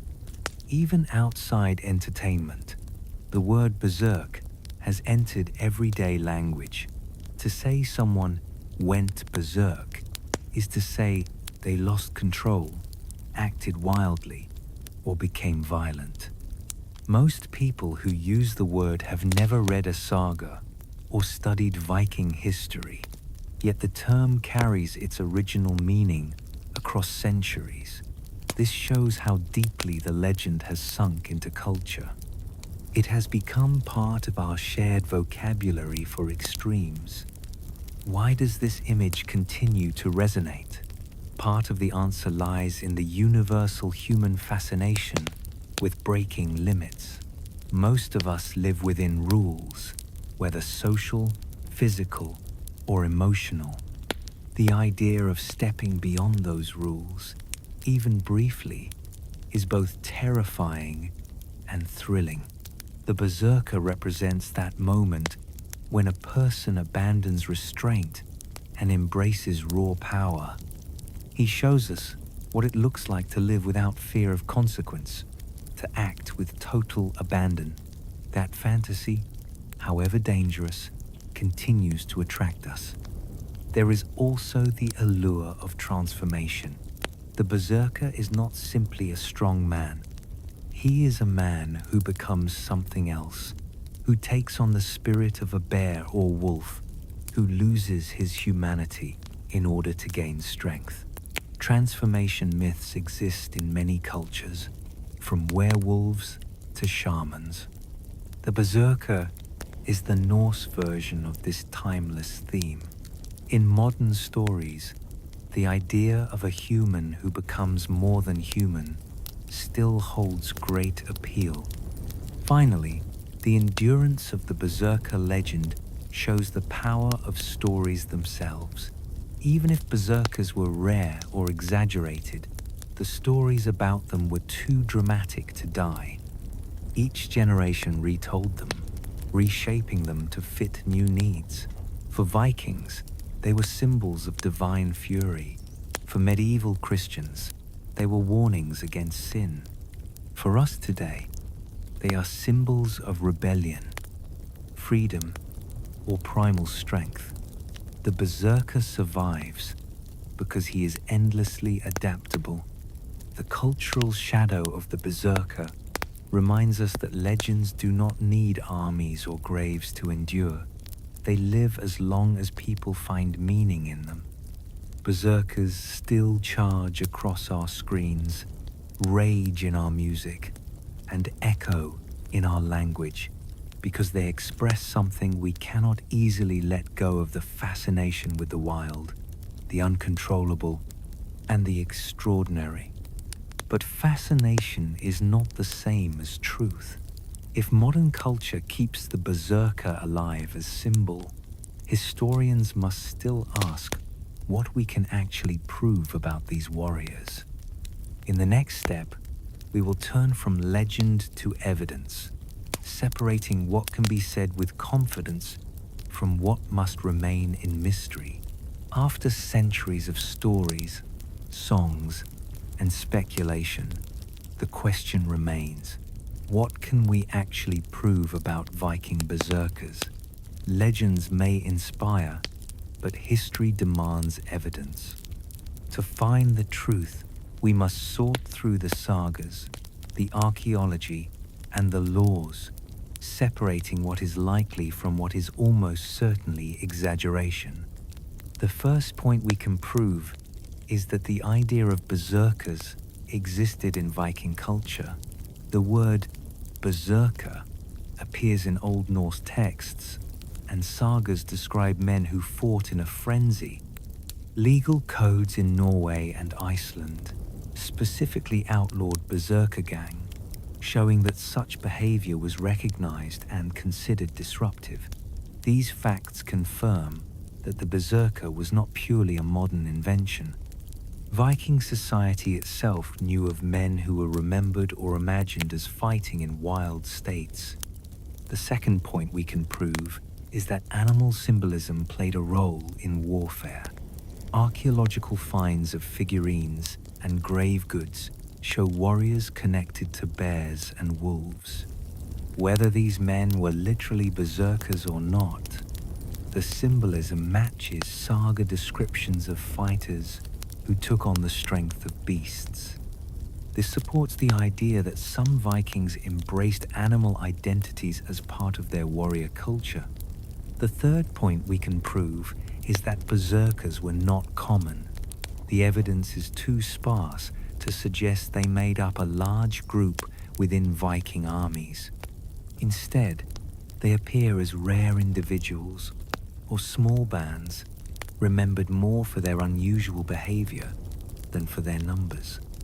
If they had been widespread, we would expect more consistent references in chronicles, archaeology, and runestones. Their rarity likely made them more memorable, magnifying their legend. The fourth point we can prove is that the berserker trance, whatever caused it, was temporary. Saga descriptions consistently note that after the frenzy ended, the warrior collapsed into weakness. This detail appears too often to be invention. It matches what we know about extreme adrenaline surges, hallucinogens, or psychological trances. Berserkers may not have been immune to fire or iron, but they may have been able to ignore pain and fear for a short time. The fifth point we can prove is that society's view of berserkers changed over time. Early sagas and traditions suggest that they were once admired, at least by some, for their ferocity. Later laws and Christian texts condemn them as outlaws or sinners. This cultural shift reflects broader changes in warfare, religion, and social order. The berserker went from valued fighter to rejected outcast within a few centuries.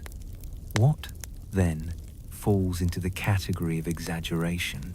Claims that berserkers were literally immune to weapons, that they could not be harmed by fire or iron, are almost certainly poetic invention. No human body can achieve such feats.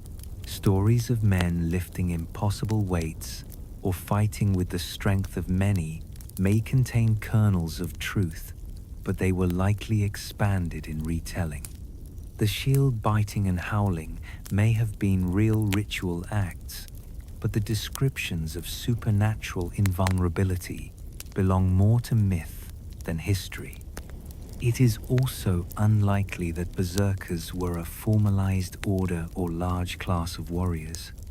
The sagas sometimes speak of bands of berserkers, but there is no strong evidence that such groups existed as permanent military units.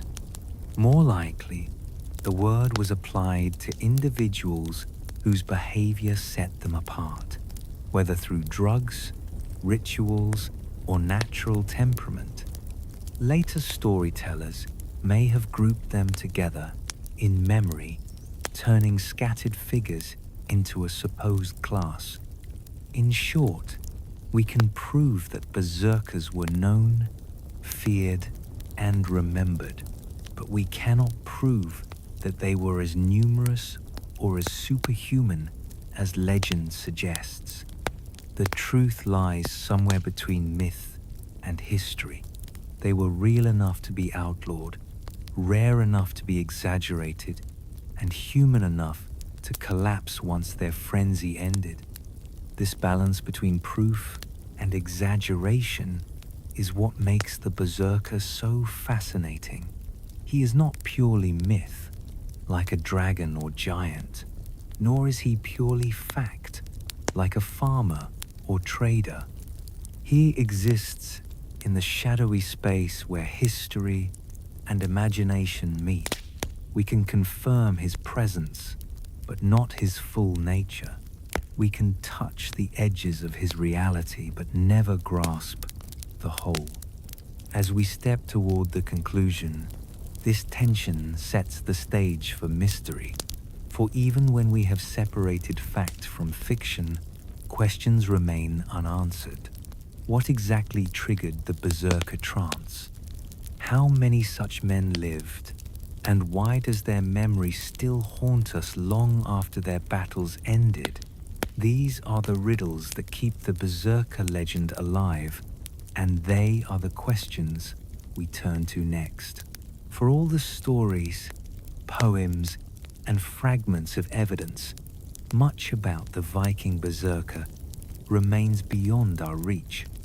Some parts of their legend can be explained with history and science, but other parts remain uncertain, locked in the silence of time. These unanswered questions are part of what keeps the berserker so fascinating. The mystery draws us in, inviting speculation even as the truth slips away. The first unknown is the exact cause of the berserker trance. Many theories have been offered: mushrooms, henbane, alcohol, ritual chanting, extreme adrenaline, psychological conditioning, but none can be proven. Archaeology has not given us a clear answer. No pouch of hallucinogenic mushrooms has been found in a confirmed Viking grave. No text describes with certainty what substances or rituals were used. We can guess, but we cannot know. Perhaps different berserkers used different methods, or perhaps the trance was more mental than physical. The details are lost. The second unknown is how many berserkers there really were. The sagas make them seem common enough to appear in many stories, yet the archaeological silence suggests they were rare. Were they a handful of individuals whose reputations spread far beyond their numbers? Or were there larger bands that left no clear material trace? Without records, we cannot measure their scale. All we can say with confidence is that they were never as numerous as the myths suggest, and yet never so rare that they were forgotten. The third unknown is their social role. Were berserkers respected warriors, valued by kings for their ferocity, or were they feared outsiders, tolerated only until they became too dangerous? The sagas give us both pictures, and the laws suggest rejection in later times, but we cannot know how an ordinary Viking farmer felt about a berserker living nearby. Did he admire him, envy him, or dread him? The voices of common people are missing from the record, leaving us with only guesses. The fourth unknown is how berserkers themselves understood their trance. Did they believe they were possessed by animal spirits, or blessed by Odin? Did they see their frenzy as a divine gift, or did they simply feel consumed by uncontrollable rage? Without their own words, we can only imagine what went through their minds. The sagas were written by others, often long after the fact, and may not reflect the self-understanding of the berserkers themselves. The fifth unknown is why their memory endured so strongly. Many warrior traditions have faded into obscurity, yet the berserker legend still thrives. Part of this endurance comes from the drama of their image, but perhaps there is more. Did their rarity make them unforgettable, like comets blazing briefly in the sky? Did their terrifying presence leave deep scars in cultural memory? Or did their myth survive because it expressed something universal about the human struggle between control and chaos? These are questions we cannot answer with certainty, though they invite reflection. Even the very word berserk carries mystery. Was it bear shirt or bear shirt? Did the name describe a man's clothing or his fearlessness? The ambiguity itself may be meaningful, but it also leaves us without a single answer. The language does not settle the matter. Instead, It leaves us with possibilities, each shaping a different image of the berserker. These unknowns remind us of the limits of history. We can reconstruct patterns, weigh evidence, and compare theories, but some details are gone forever. The berserker lived in a time when most people left no written records, when memory was shaped by oral tradition, and when myth and fact blended freely. To expect complete certainty is to misunderstand the nature of the past. Yet the unanswered questions are not a weakness, they are part of the fascination. The mystery of the berserker is what makes him more than just another historical warrior. If we knew every detail, every ritual, every cause, every number, the legend might lose its power. The gaps in knowledge leave room for imagination, and imagination keeps the berserker alive. So what we cannot know becomes just as important as what we can. The tantalizing unknowns keep the legend fresh, inviting each generation to ask again what it means to fight without fear, to become more than human, and to burn with a fury that cannot last. The berserker may never be fully explained, and perhaps that is why he still roars in our culture, long after his voice fell silent on the battlefield. As we move to the final reflections, we will bring together myth and history, fact and mystery, to see why the berserker continues to matter. The man is gone, the frenzy outlawed, but the legend endures, a reminder of both the limits and the possibilities of human nature. The story of the berserker is not just a tale of warriors from a distant age. It is a story about how humans remember, exaggerate, and transform the past. The berserker began as a man, perhaps only a handful of men, who fought in unusual states of frenzy. Over time, he became a legend, shaped by sagas, feared in laws, condemned by religion, and then resurrected in modern imagination. The journey from living warrior to myth tells us as much about ourselves as it does about the Vikings. At the heart of the berserker legend lies a paradox. He was remembered as invincible, yet his frenzy always ended in weakness. He was admired for his courage, yet feared for his lack of control. He was linked to gods, yet treated as a criminal. These contradictions made him larger than life.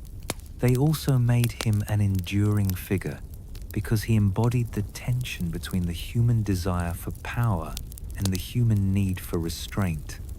The enduring mystery of the berserker is why he still matters. 1,000 years after his frenzy faded, we still tell his story. We still imagine his roar on the battlefield, his teeth sinking into a shield, his eyes wide with rage. In films, he is the unstoppable warrior. In games, he is the class of fighter that ignores defense for strength. In language, he is the word we use to describe anyone who loses control. The berserker has never truly died because he represents something universal, the fascination with breaking limits, the fear and thrill of living beyond reason. What we can prove about him is modest but important. He existed in memory, he left traces in words and symbols, and he lived in the imagination of his people. What we cannot prove, the exact rituals, the causes of his trance, the scale of his presence, makes him even more compelling. The unknowns keep the door open for wonder, speculation, and storytelling. The gaps in history give space for legend to grow. Perhaps this is why the berserker's story continues to resonate. In a world of rules and routines, he represents the possibility of stepping outside them. In a society that values order, he shows us the danger and allure of chaos. In a culture that celebrates discipline, he reminds us of the raw power of unrestrained emotion. Whether we see him as hero, villain, or monster, the berserker is a reflection of our own struggles with control and freedom. The final truth is that berserkers were human. They bled, they tired, and they died. They were not immune to fire or iron, and they could not live forever in a state of frenzy. But their memory outlasted them because they embodied extremes that humans rarely forget. Their fury was unforgettable, and their collapse was unforgettable too. They became legends not because they were many, but because they were extraordinary. So as we close this journey, imagine again the figure on the battlefield. He roars, he charges, he fights as though possessed. For a moment, he seems unstoppable. Then, as the frenzy fades, he collapses, a man once more, fragile and mortal. That is the truth of the berserker, not a god, not a beast, but a man who stepped beyond his limits for a brief, blazing moment.